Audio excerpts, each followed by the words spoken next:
RRSP season is coming up, so I want to talk about a question so many of my clients have. I have some money saved up. Should I put it into my TFSA or my RRSP? Welcome back to Tea with Aditi, and let's dive right in. First of all, I want to tell you that this is not a video about how an RRSP account works or how a TFSA account works. The video's focus is more about which account is better suited for you right now. With that being said, your goal should be to take advantage of both of the accounts because they're both excellent vehicles for tax savings. There are many things to consider when deciding between the two, but I've broken it down into 4 categories. Number 1, your annual income. Your annual income and tax bracket will be the first thing to consider when deciding between which account is better suited. The money that you contribute towards your RSP account will help in lowering the taxes that you owe. So higher income would mean you're in a higher tax bracket, which would make the RRSP contribution that much more beneficial. If your income is $50,000 or lower, it might make more sense to contribute towards the TFSA for this year. The reason for that is because after claiming the basic tax credit,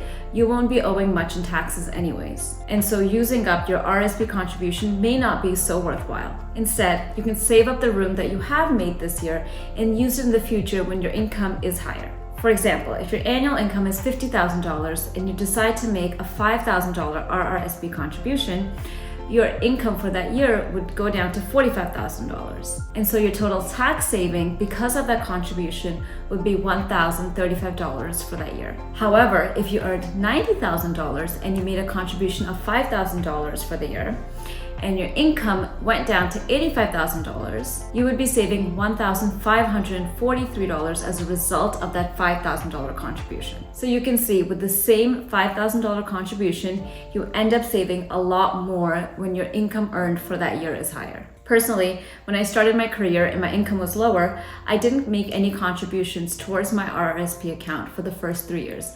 I waited for my income to get a little bit higher.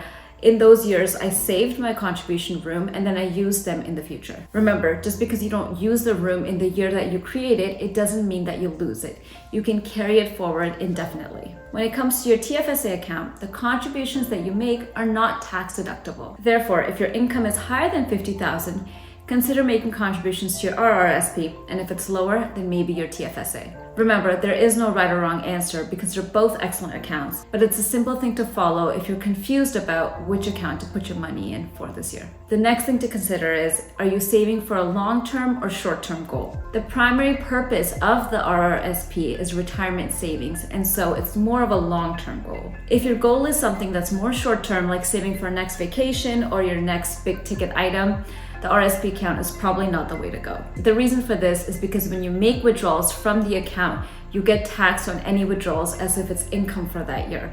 So unless you're making those withdrawals in the later years in your retirement when you're a lower tax bracket, it doesn't make sense. The only exception here is if you're using the funds in your RRSP for the lifelong learning plan or the home buyers plan, which are considered short-term goals, but the RRSP is structured to work for those. Now, the TFSA is a more flexible account that can be used for some of these short-term goals. The growth within the TFSA is all tax-free, and the best part is when you make withdrawals from the TFSA, there are no tax consequences. The other great thing is that if you were to make a withdrawal, you can recontribute back those funds into the TFSA. You just have to wait for the following year. The TFSA is an excellent tool for both long-term and short-term goals, and you really can't go wrong with it. So if you are confused, maybe just go with the TFSA because you cannot really mess up since you always have the opportunity to withdraw that money and not lose the room.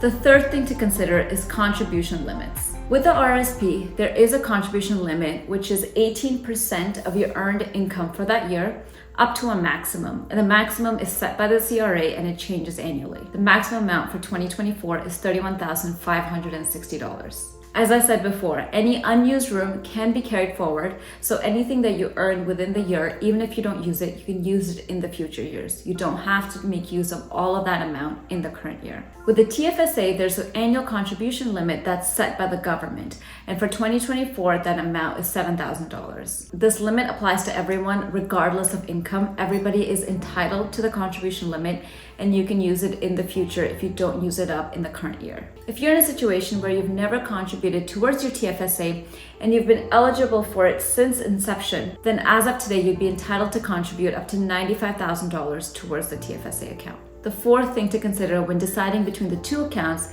is group RRSP plans. Find out if your employer is matching contributions towards a group RRSP plan. Many individuals have a group RRSP where their employers will contribute 50% to 100% of the contribution the employer makes up to a certain maximum, or they'll contribute a percentage of the annual income. If you're in this situation, always take advantage of this opportunity and invest the most that you need to do to get the maximum employer contribution. And why wouldn't you? It's basically free money. For example, my last employer matched 50% of my contribution towards a group RRSP plan up to a maximum of 3% of my income. This means if my income was $100,000 and I contributed $6,000 towards the group RRSP, my employer would match 50% of that and contribute $3,000 towards the RSP account. So basically $3,000 of free money. However, if I contributed $5,000 towards that account, my employer would match 50% of the $5,000, which is $2,500.